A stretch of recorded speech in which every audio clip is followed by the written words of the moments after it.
Hello, I'm John Grinnell, CEO of Grinnell Leadership. For over 30 years, we've been helping individual leaders and organizations achieve greater success. Today, Craig Woodall, one of our partners, is going to share some information with you that I think you'll find very useful.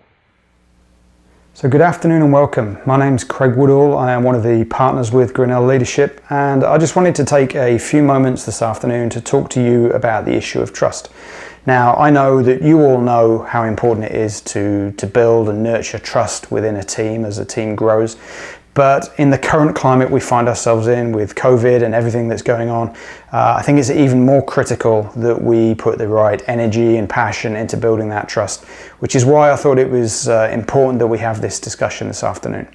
Now, before we get into the specifics of trust, I wanted to talk about the three systems. You may have heard us talk about these before. In every organization, there are three systems at play. There is an administrative system. This is the rule book. It's the policies, the procedures, it's HR, it's health and safety. It's very well established in most organizations, not a huge amount of change. So therefore there's already a fairly efficient system in place. The second system is the technical system. So the technical system are the tools that you use. Now that could be IT infrastructure, it could be your accounting software, it could be the physical tools you use to actually do your job out on a site or in the field. So that's the technical system. Because of its nature and it's fairly innovative and there is a lot of change in that environment, it does tend to turn over quicker, and as a result it's a little bit less efficient than the administrative system. The third system, and the one we're going to talk about today, is the human system. Now the human system is everything to do with your people. It is how do they communicate, it's how self-aware are they, it's their egos, their biases, their fears, all of those elements that make them unique and human, and how do they impact on the greater organization. Now every project, challenge or team that I've ever come across that's got something going on, it is always this human system that's broken.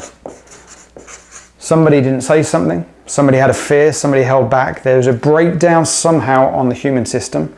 So what do we typically fix? Well, we fix these two.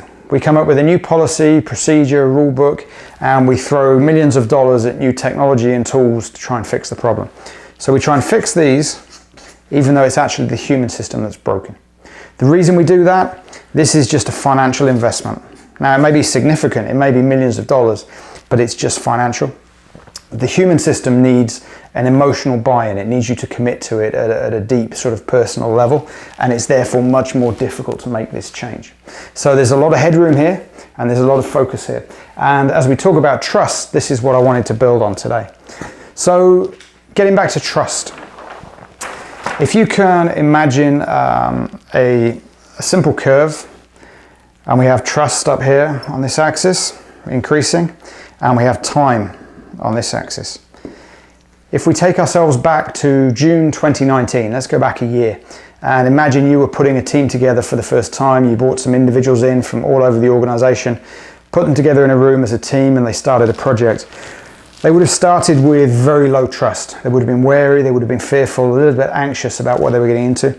And over the course of the last 12 months, their trust would have been increasing. Now, it was unlikely to ever get to 100%. They were always going to be a bit cautious. But over the course of maybe 12 months, you could have got to a reasonable level of trust with that team.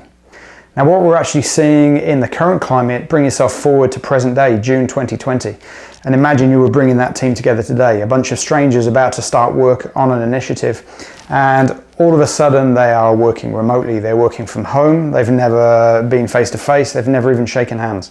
So we're now expecting them to use a variety of tools to conduct that same project. What you're going to find from a trust perspective is the curve is much lower. It may take twice as long, and in reality you're never going to get to that same level of trust, which is what brings us back to that human system. What's going to close that gap and actually even potentially make us get to a high level of trust sooner is the human system.